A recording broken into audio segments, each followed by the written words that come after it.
Monsieur Philippe Germain, bonsoir. Bonsoir. Est-ce que cette mission s'inscrit dans ce fameux axe Indo-Pacifique multilatéral dont parlait le président Macron lorsqu'il est venu nous rendre visite?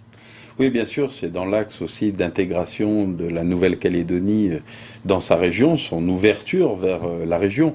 L'axe Indo-Pacifique, c'est comment faire de notre région une région prospère, moins dépendante des grandes puissances. Donc, c'est le développement économique, bien sûr, à travers, par exemple, nous, l'orientation que nous avons fixée au Forum des îles du Pacifique, sur lequel nous sommes revenus avec la Papouasie-Nouvelle-Guinée, c'est par exemple l'acquisition de la pêche. Aujourd'hui, le Pacifique approvisionne 60% de la consommation mondiale de thon.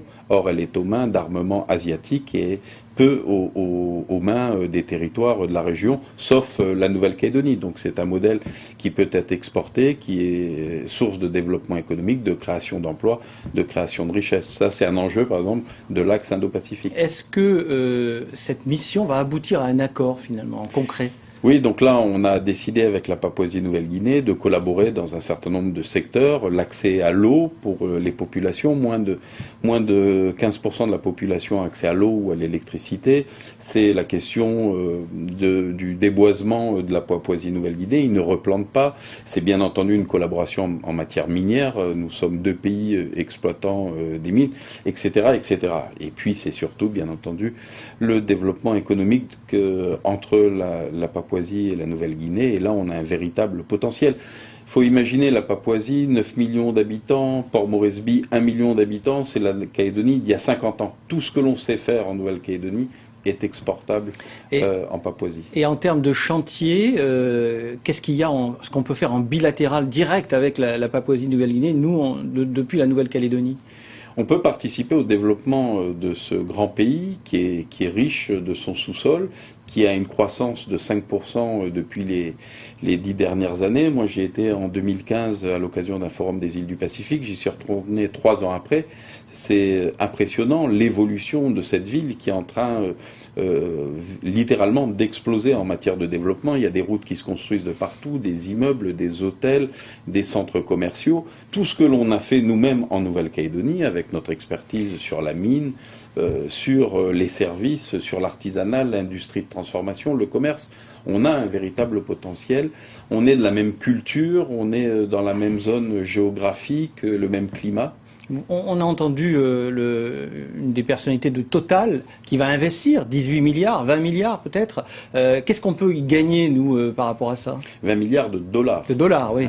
Donc, bien entendu, on va pas remporter le marché de la construction des puits ou de l'usine de transformation. Pour autant, quand on fait 20 milliards, c'est plus que nos 2 usines, c'est toutes les retombées autour, d'abord de la construction, mais également de l'ensemble de ces expatriés qui seront présents, qui ont besoin de se loger, qui ont besoin de se vêtir, de consommer. Il n'y a pas de restaurant français, il n'y a pas de boulangerie, il y a énormément, il n'y a pas de commerce qui sont encore développés, donc il y a un véritable potentiel, et puis bien sûr dans les services. Est-ce que l'Australie, la Nouvelle-Zélande et la Chine ne peuvent pas nous faire un peu d'ombre ? Eux, ils captent les marchés, mais ce qui se fait en Papouasie-Nouvelle-Guinée, à Port Moresby, est tout à fait à la portée des entreprises calédoniennes. On sait construire des immeubles en Nouvelle-Calédonie, on peut les construire ici, on peut les construire en Papouasie. C'est quand même un pays qui est neuf, qui est en train de se construire. Il n'y a pas de normes imposées comme il y a des normes australiennes ou néo-zélandaises chez nos voisins. Là, c'est un jeu qui est totalement ouvert, il faut venir avec son savoir-faire, il faut un peu d'audace. C'est sûr que c'est plus compliqué que le marché calédonien, puisqu'on a la barrière de la langue, on a l'éloignement, mais je suis un ancien chef d'entreprise et je vois bien tout le potentiel que l'on a pour les différents secteurs. Une dernière question, vous étiez dans cette mission accompagné de M. Poidaliouane et de M. Deladrière, donc est-ce que l'environnement et la francophonie vont aussi être intégrés à ces opportunités ? Bien sûr, il faut qu'on fasse la promotion de l'apprentissage.